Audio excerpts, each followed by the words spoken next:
Humanity, he began, his voice a reverberating hum, has consistently disregarded the Council's directives.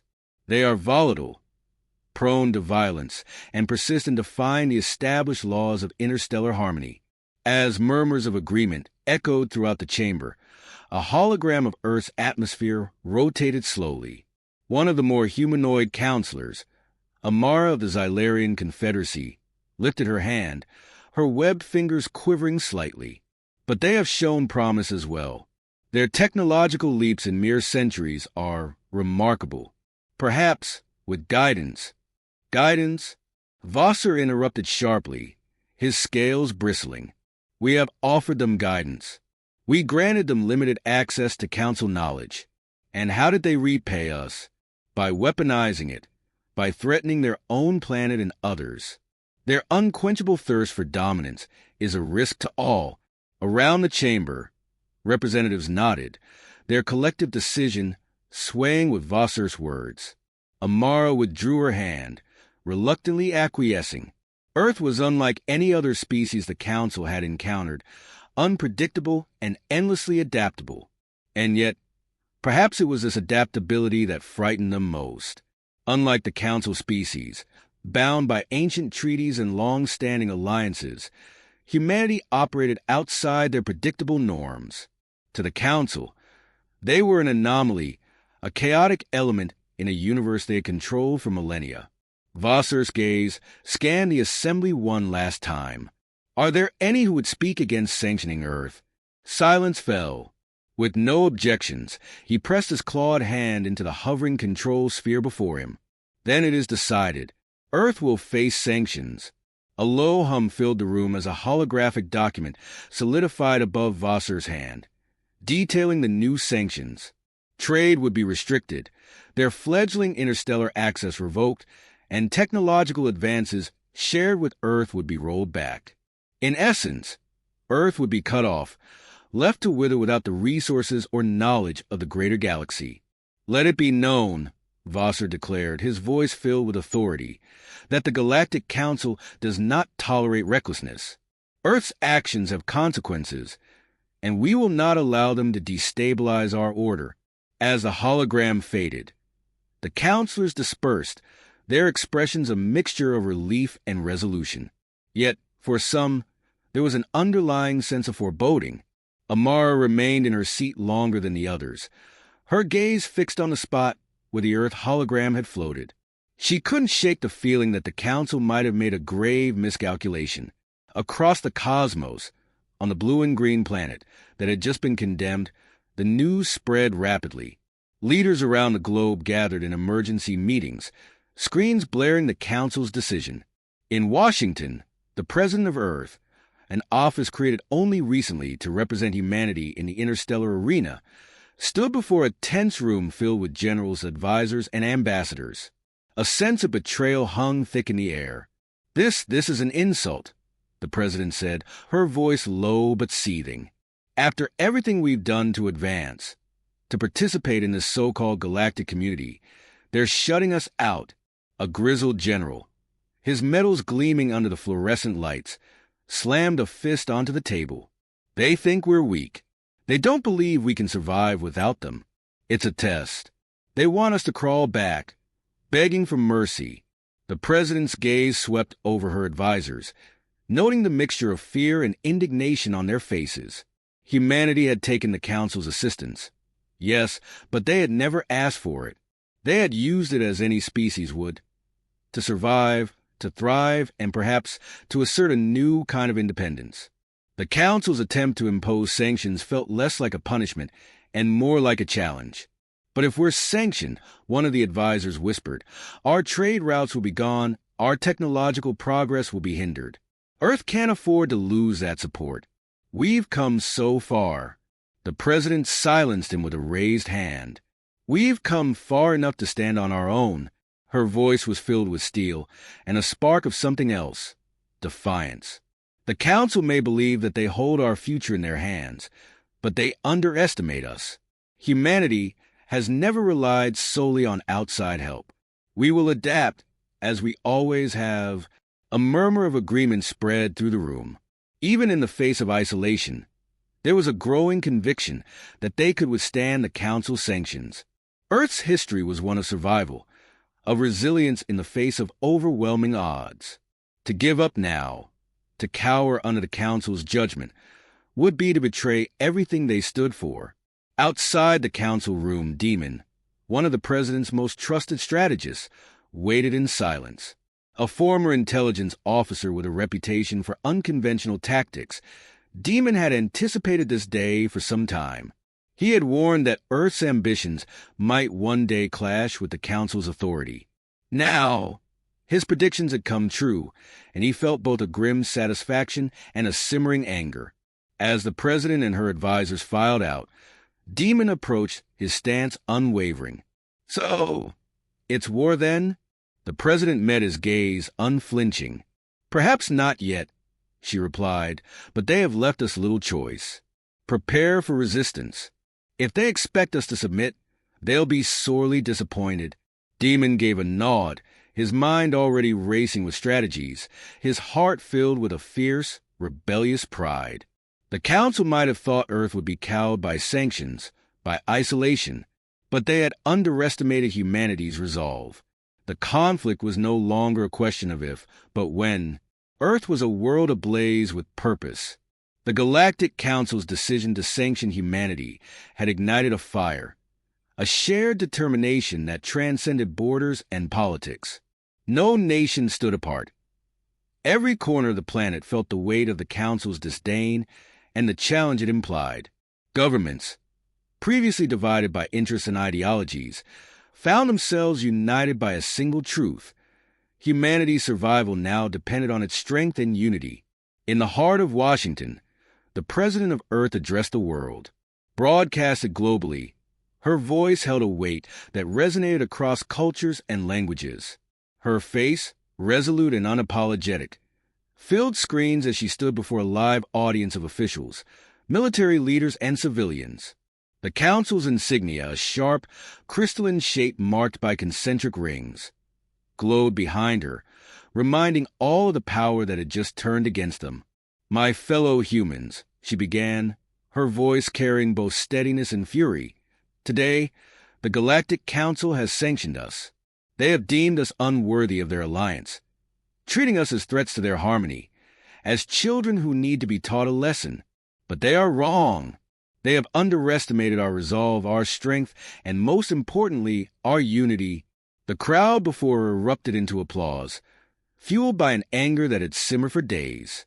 Around the globe, people watched, some clutching the hands of their loved ones, others clenching fists of determination. The President's speech tapped into something deep, something primal. Humans had been faced with threats before, but this time, the stakes were higher than they had ever been. "We have never asked for their pity," she continued, her gaze steely. "We took their technology and their trade, yes, but not as dependents. We did so as partners, or so we believed. Today, they have chosen to cut us off, to treat us as inferiors. But I say that this decision only strengthens us. Humanity will not kneel. We will not bow." In the crowd, a young engineer named Alana wiped tears from her eyes. She had spent her career developing systems that allowed humanity to reach for the stars, only to see them severed by the Council's decree. But now, as she watched her leader stand unbroken, her grief turned to resolve. She wasn't alone. Around her, people cheered, a rising wave of voices swearing to prove the Council wrong. Beside the President, Demon stood quietly, arms crossed, observing the impact of her words. He'd been close to Earth's political sphere long enough to know that speeches like this held power, power that could be harnessed, directed. He caught the President's eye as she stepped down from the podium, and she gave him a subtle nod, one soldier to another. As she left the stage, Demon moved forward, taking a place in the shadows where his presence wasn't quite official but still keenly felt. Demon was not his real name. It was a nickname born from a series of impossible missions he had led to success, often using tactics the Council would have deemed ruthless, even monstrous. But to Earth, he was precisely what they needed: a strategist unbound by convention, a mind as sharp as it was unyielding. The next day, recruitment centers across the world were packed. Men and women, young and old, came forward, some driven by anger, others by duty. Alana, the engineer, found herself at one such center, where she was greeted with nods of recognition and understanding. No longer just an engineer, she was now part of something greater. She had joined a global movement that was uniting with startling speed. The president had authorized the creation of an Earth Defense Initiative, a coalition pulling from every military, every scientific institution, every corner of human ingenuity. Factories shifted to high gear, producing weapons, ships, and defenses. Engineers, scientists, and builders worked around the clock, while hackers and coders formed digital brigades, preparing Earth's information networks against the Council's reach. Demon oversaw the planning, his eyes on the vast, holographic map of the stars where Earth appeared as a lone blue that's surrounded by Council territories. He knew the Council viewed Earth as vulnerable, a single world against a galaxy. But Demon understood something they didn't. Humanity's history was built on resilience. Earth had faced invasions, natural disasters, wars, and famines, each time emerging stronger, more united. This time would be no different. Demon, a voice called from behind. It was Alana, who had come to brief him on the latest technological adaptations being rushed into production. She handed him a tablet, her eyes filled with a fierce light. "These," she said, gesturing to the diagrams, "are upgraded defense drones. They're fast, nearly invisible to radar, and adaptable to alien frequencies. We're ready to produce them in bulk." Demon scanned the data, a small smile forming. "Good work," he replied, his voice steady but approving. "These might just surprise our friends in the Council." Alana grinned, her pride unmistakable. "We're not the primitive species they think we are." Demon's gaze shifted back to the star map. "No," he agreed. "And when they see that, it'll be too late." Preparations accelerated as more volunteers poured in, each person a reminder of humanity's shared purpose. Across Earth's surface, people sent messages to loved ones, made peace with their fears, and committed to the cause. The Earth Defense Initiative wasn't just a military force. It was a symbol of defiance, a testament to humanity's unwillingness to be broken. As night fell over Earth, Demon gathered his team. Maps and screens lined the walls, each a potential battlefield, each a testament to the danger they faced. The room buzzed with tension, but also with a quiet determination. Here were soldiers, strategists, engineers, leaders, all united by a single drive. Demon looked at his team, his face set in grim certainty. "The Council believes we'll fold, that we'll come crawling back. But we're going to prove them wrong. We're going to show them exactly what humanity is capable of." He paused, letting his words settle, then added, "We're not just defending ourselves. We're sending a message. We are humanity, and we will not be conquered." The room erupted into applause, their collective resolve like a single heartbeat. In that moment, any last doubts melted away. They were ready. The Council had pushed Earth, and now Earth would push back. The first strike came with the precision and force of a lightning bolt. Earth's hastily assembled fleet, led by Demon's tactical brilliance, targeted a small, yet strategically crucial Galactic Council outpost orbiting the cold, uninhabited planet of Atros 4. The Council hadn't expected Earth to retaliate so quickly, or at all. But that was their first mistake. Hidden in the shadow of a nearby asteroid field, Earth's ships lay cloaked, their sleek, angular designs a result of the Council's own technology repurposed and refined. Demon sat in the command seat of the flagship, his gaze locked on the holographic display showing the unsuspecting alien station as it drifted in its orbital path. He leaned forward, voice calm but razor-sharp. "All units," he ordered, his voice transmitted to every pilot and gunner under his command. "This is not a warning. This is a message. On my mark, engage." A second passed, and then another, until Demon's voice cut through the silence. "Mark." In an instant, Earth's fleet burst into action. their stealth systems deactivated as they surged forward. The first volley of missiles struck the station with brutal accuracy, explosions rippling across its sleek surface. Sirens blared inside the alien base as Council forces scrambled, caught completely off guard. Demon watched the carnage unfold with the calculated focus of a chess master, his mind already a step ahead, preparing for the inevitable retaliation. His fingers traced the edges of the control screen as he studied the Council's countermaneuvers. Alien ships poured from the station, sleek, crescent-shaped vessels that moved with an organic fluidity, darting into formation with eerie synchronicity. The first wave of alien fighters met Earth's fleet with a volley of energy blasts, glowing arcs that painted the dark of space in blazing patterns. But Earth's pilots were prepared. Demon had drilled them rigorously, their tactics unconventional by Council standards but wildly effective. Human ships moved unpredictably, exploiting the smallest gaps in alien formations, confusing and disrupting their finely tuned battle rhythm. Alana, now the lead engineer on Earth's defense team, monitored the battle from a secure station on Earth. Her eyes darted across her screen, feeding real-time data to Demon's command ship. She knew that every second mattered, and every calculation counted. Demon, she transmitted urgently. There's a Council frigate approaching from your 9 o'clock. It's broadcasting a high-frequency disruptor, possible shield interference. Copy that, Demon replied. Redirect Unit Bravo to intercept. If they target our shields, we'll need to draw them in close. The drones are set for deployment. Standing by, Alana confirmed, her voice tense but steady. These drones were her latest creation, adaptable combat units capable of confusing enemy sensors and creating decoy signals. As soon as she received Demon's go-ahead, she activated the deployment sequence, launching dozens of drones into the battlefield.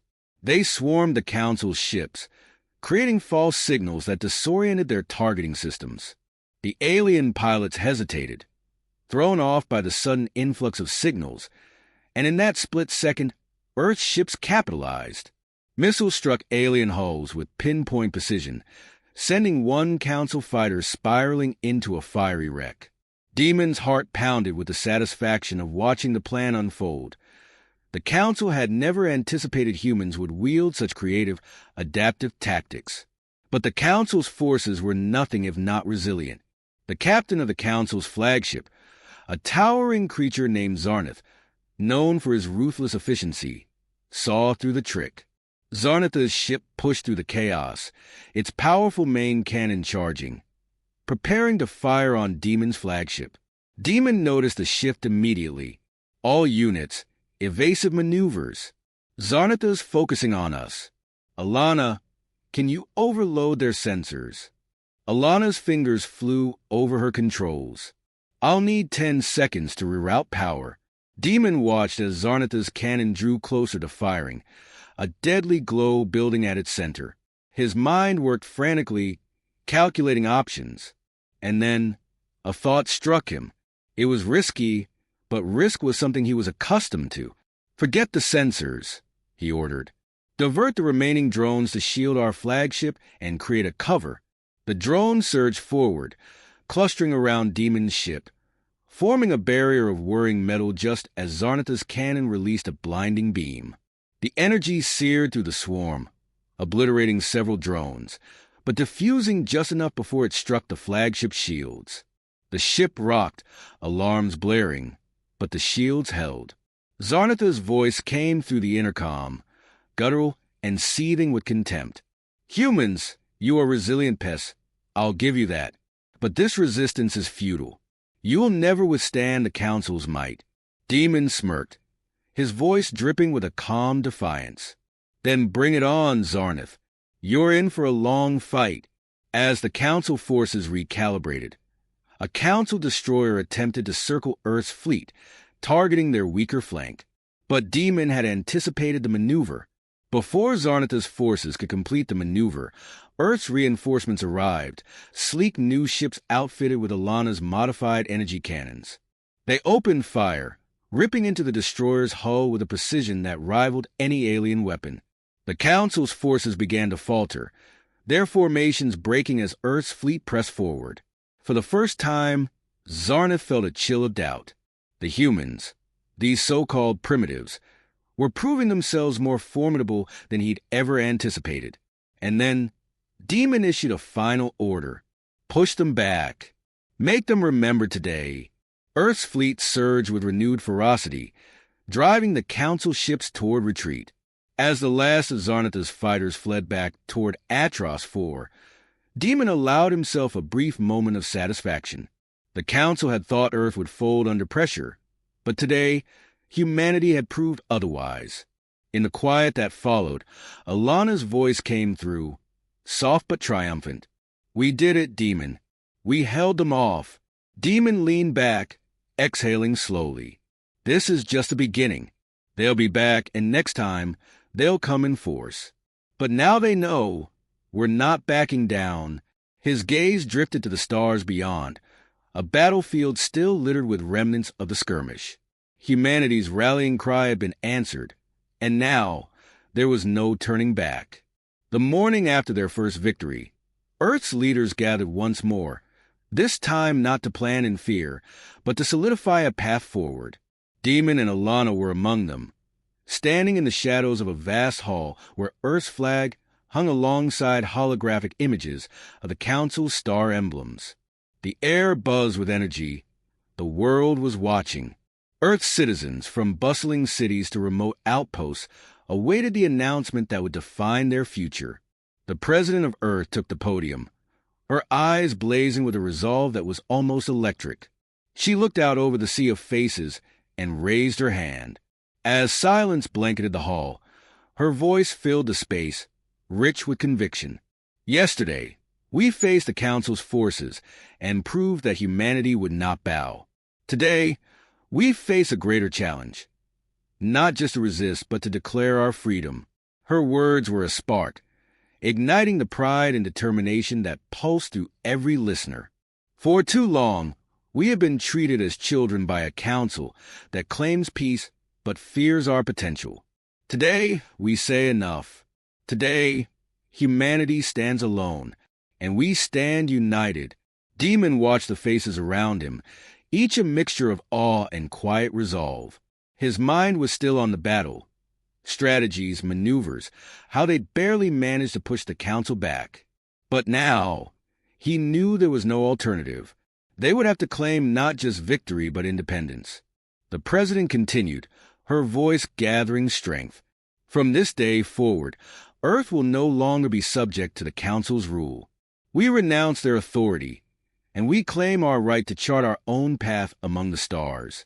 Thunderous applause erupted, echoing through the hall and across the globe. People cheered, tears shining in some eyes, while others clenched fists in silent determination. It was a declaration that, even in the face of overwhelming odds, humanity would fight for its future. As the applause died down, Alana leaned toward Demon, her voice a quiet murmur.